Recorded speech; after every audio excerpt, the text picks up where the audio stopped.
yours is? I told you this actually for Saturday. But everything.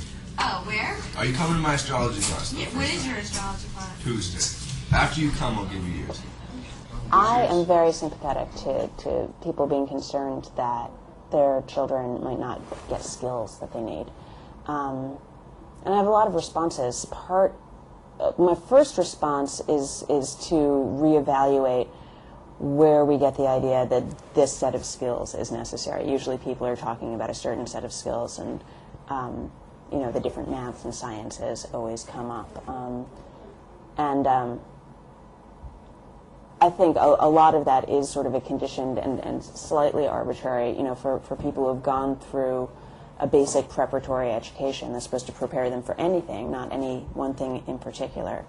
That some of us know much earlier on is not going to be really applicable to us. I felt that way about trigonometry and ignored it and paid the penalty for ignoring it and have since never had to use trigonometry. Now, I don't think that people should just avoid it, should not even look into it or try it, because some people are going to look into it and discover the wonders of trigonometry and how fascinating it can be and go on to do whatever it is you do with trigonometry. What I've seen at North Star is that people who don't do something when they're 12 and 13 and 14 aren't doomed by it. People always can choose to make up what they haven't been doing. People do 2 or 3 or 4 years worth of math when they're 15 or 16 sometimes, when they discover that, oh, really, I can do this? Oh, this is pretty cool, and I want to do it. And it may be that they never like math. And there are things that I've avoided my life, and I'm still not very good at.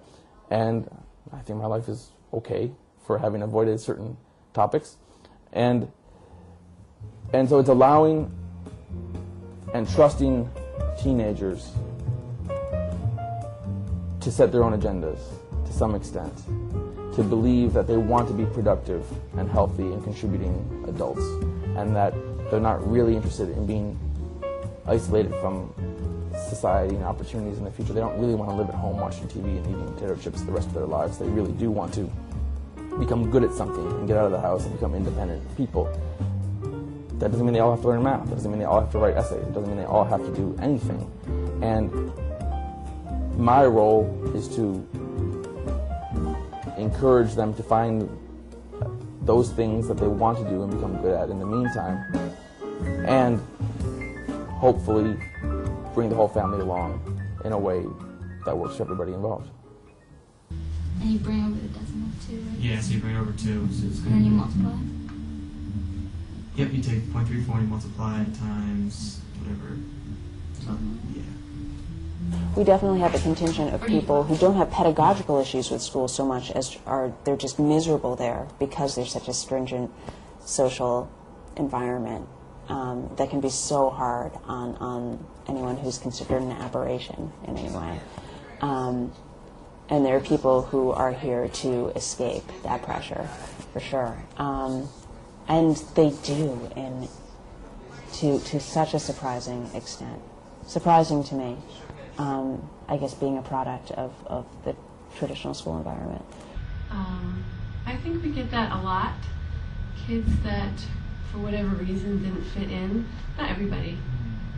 Some people had fine social relationships in school, if they were in school, and some didn't. And so it's really amazing to watch them unfold. You know, they come all closed up and nervous, and then sometimes it happens really fast that they're like, wow, no one's gonna pick on me. No one's going to tell me I'm a freak. You know, it's too small to really have cliques, and people in unhealthy relationships, don't go unnoticed because it's too small to, and so I think it's a much more healthy, social environment than most schools, because it's just much freer.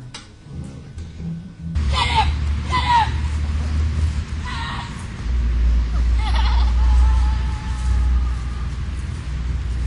When you have a lot of 16 and 17-year-olds who have their heads on straight, who have found something they want to do, who have the confidence to get up every day and go out and get a life, there's just so much they can do that instead of doing 10th, 11th, and 12th grade, they're just beyond it. They're beyond what we normally expect of that age group. And it's very impressive.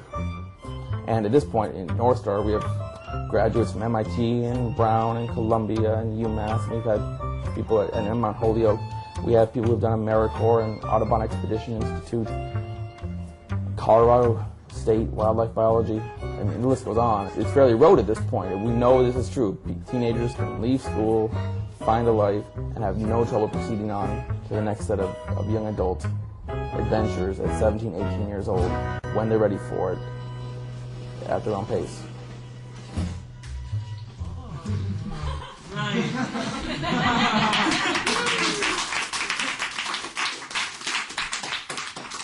When a teenager follows the path which is created by their own heart and by their own inspirations, they become really passionate and they really dig into things in a way which not only excites them and excites the people around them, but it also requires them to really expand their own intellectual strengths and their own vision of the world as a whole.